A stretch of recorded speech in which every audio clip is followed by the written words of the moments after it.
Morning everybody, okay, Graham here, and we've got Remembrance this week, haven't we? And just a little bit of a background on Remembrance. Remembrance was actually set up in 1920, that's 2 years after the end of the First World War.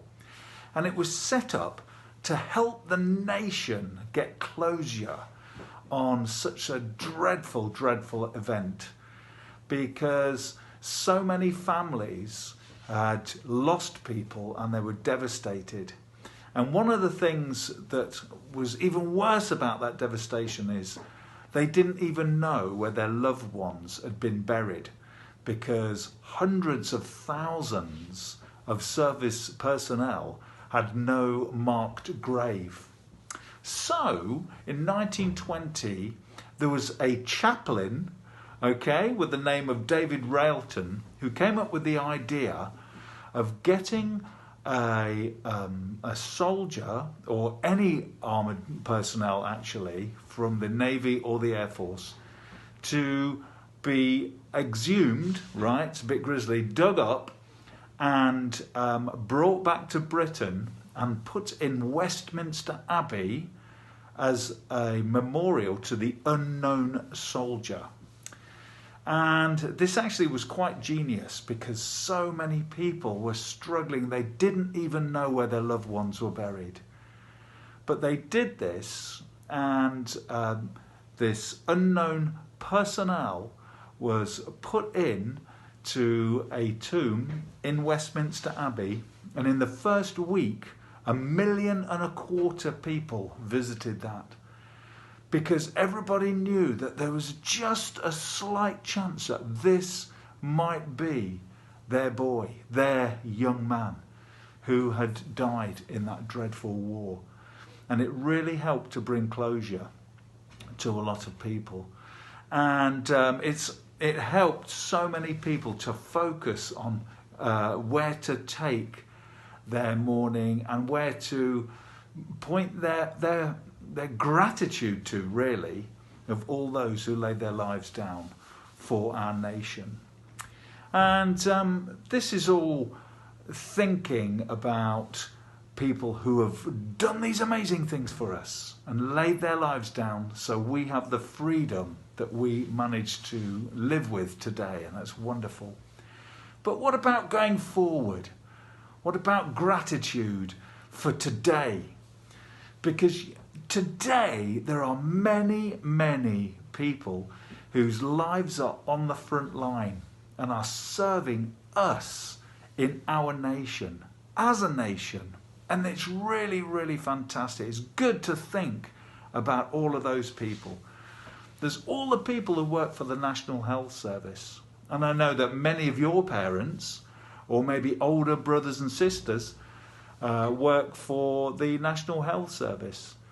Do you know there's 1.3 million people work in the National Health Service?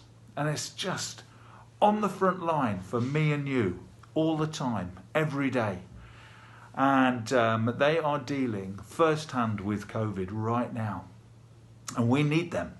We absolutely need them. Then there's all the emergency services. There's the police, the fire and the ambulance. They put their lives on the line for me and you every single day. And then there's still the armed forces who are there, ready and trained. And they are there for us every single day. And I have to say, those I find are absolutely amazing are the lifeboat crews. Because most of those they have to save are holiday makers that get themselves into trouble. And the sea is cruel and dangerous, but they go out and they save lives. Now, this unknown soldier, there is a plaque in Westminster Abbey. This is one of the most visited war graves on the planet. And the plaque says this: "They buried him among the kings because he had done good toward God and toward his house." That's an amazing plaque. What a thing to say. And it's true. And so today, let's just think, let's have reflection. Let's be grateful for all those who've gone before us and those who today and in the future are there for us and are on the front line. Isn't that a wonderful thought? A really good thought. I have a Bible reading that I want to share with you, and it's from Ephesians, and it's thinking about these huge issues, national issues. And it says this is a prayer really, and it says this: I kneel before the Father from whom his whole family in heaven and on earth derives its name. I pray that out of his glorious riches he may strengthen you with power through his Spirit in your inmost being, so that Christ may dwell in your hearts through faith.